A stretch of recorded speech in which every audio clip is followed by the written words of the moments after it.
इस वीडियो में हम आयुर्वेद के बहुत ही महत्वपूर्ण विषय द्रव्य गुण शास्त्र के अंतर्गत एकल द्रव्य औषधि कर्कट श्रृंगी की चर्चा करेंगे, जिसके अंतर्गत हम इस कर्कट श्रृंगी द्रव्य का सामान्य परिचय, इस द्रव्य की संरचना, गुणधर्म, प्रयोग होने वाली मात्रा और विशिष्ट प्रकार के औषधि योगों के बारे में जानेंगे। तो कर्कट श्रृंगी से संबंधित इस पूरी व्याख्या को अच्छे से जानने और समझने के लिए वीडियो को अंत तक जरूर देखिएगा।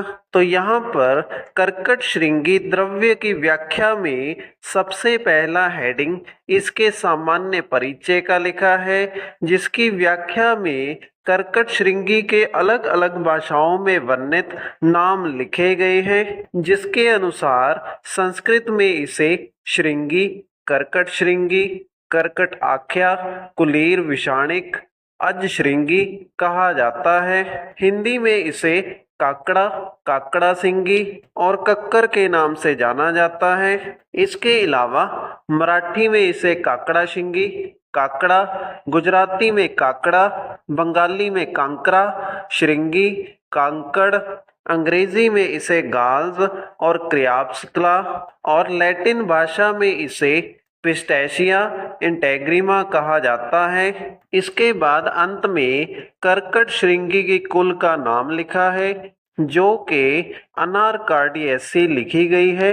इसके बाद अगला हेडिंग कर्कट श्रृंगी के वनस्पतिक परिचय का लिखा है, जिसकी व्याख्या में लिखा है पंजाब, पश्चिमी हिमालय, टिहरी गढ़वाल में कर्कट श्रृंगी के मध्यम आकार तथा नाजुक वृक्ष पाए जाते हैं। तो इस व्याख्या के अनुसार कर्कट श्रृंगी के वृक्ष भारत में पंजाब, पश्चिमी हिमालय और टिहरी गढ़वाल में मुख्य रूप से पाए जाते हैं। यह कर्कट श्रृंगी के वृक्ष मध्यम आकार के होते हैं। इसके बाद अगला हेडिंग कर्कट श्रृंगी के पत्र का लिखा है, जिसकी व्याख्या में लिखा है 3 से 6 इंच लंबे, नुकीले, भाला आकृति होते हैं। तो इस व्याख्या के अनुसार कर्कट श्रृंगी के पत्ते 3 से 6 इंच लंबाई वाले होते हैं, जो कि आगे से नुकीले होते हैं और यह पत्ते भालाकार आकृति के होते हैं। इसके बाद अगला हेडिंग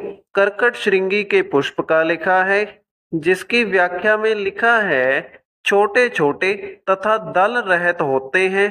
तो इस व्याख्या के अनुसार कर्कट श्रृंगी के फूल छोटे होते हैं, जिनमें किसी भी प्रकार का दल अर्थात भाग नहीं होता है। इसके बाद अगला हेडिंग कर्कट श्रृंगी के फल का लिखा है, जिसकी व्याख्या में लिखा है गोल, दूसर, झुर्रीदार, पोले, सिंग के समान होते हैं। तो इस प्रकार कर्कट श्रृंगी के फल गोल आकृति के, दूसर अर्थात भूरे रंग वाले होते हैं। यह फल झुर्रीदार और पोले अर्थात दबाने से आसानी से दबने वाले होते हैं। यह फल पशुओं के सींग के समान आकृति वाले दिखते हैं। इसके बाद अगला हेडिंग कर्कट श्रृंगी के रासायनिक संगठन का लिखा है, जिसकी व्याख्या में लिखा है इनमें टैनिन 60%, गोंद 5%, राल, रवेदार एसिड तथा पीले रंग का उड़नशील तेल रहता है। तो कर्कट श्रृंगी के इन रासायनिक संगठनों का प्रयोग आधुनिक चिकित्सा शास्त्र में औषधि बनाने के लिए घटक द्रव्य के रूप में किया जाता है। इसके बाद अगला हेडिंग कर्कट श्रृंगी के गुण धर्म का लिखा है, जिसके अंतर्गत कर्कट श्रृंगी के रस, गुण, वीर्य और विपाक के बारे में लिखा गया है। तो कर्कट श्रृंगी के इस लिखे गए गुणधर्म की व्याख्या के अनुसार कर्कट श्रृंगी रस में कषाय और तिक्त, गुण में रूक्ष, लघु और उष्ण, वीर्य में उष्ण और विपाक में कटु होता है। इसके बाद अगला हेडिंग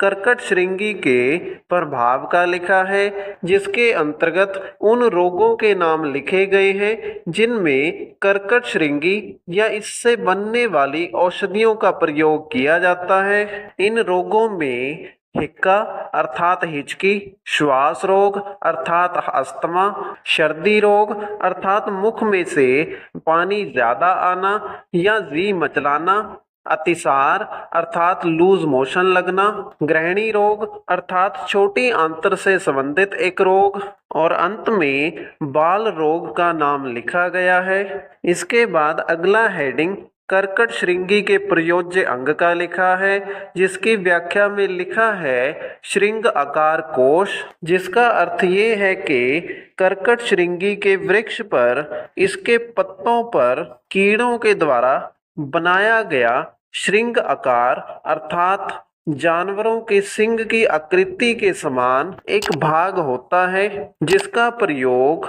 औषधि के रूप में किया जाता है। इसके बाद अगला हेडिंग कर्कट श्रृंगी की मात्रा का लिखा है, जिसकी व्याख्या के अनुसार कर्कट श्रृंगी की मात्रा 500 मिलीग्राम से लेकर 2 ग्राम तक लिखी गई है। यह मात्रा एक वयस्क अर्थात अडल्ट व्यक्ति के लिए सामान्य मात्रा है। इसके बाद अगला हेडिंग कर्कट श्रृंगी के विशिष्ट योग का लिखा है, जिसकी व्याख्या में उन औषधियों के नाम लिखे हैं जिनको बनाने के लिए कर्कट श्रृंगी का घटक द्रव्य के रूप में प्रयोग किया जाता है। इन औषधियों में बाल चतुर्भद्रिका चूर्ण, श्रृंग आदि चूर्ण का नाम लिखा गया है। तो इसी के साथ हमारी इस वीडियो में कर्कट श्रृंगी औषधि का वर्णन यहीं पर समाप्त होता है। अगर आपको वीडियो अच्छा लगा तो वीडियो को लाइक करें और इसी प्रकार से आयुर्वेद से संबंधित वीडियोस निरंतर प्राप्त करने के लिए हमारे चैनल को सब्सक्राइब करें।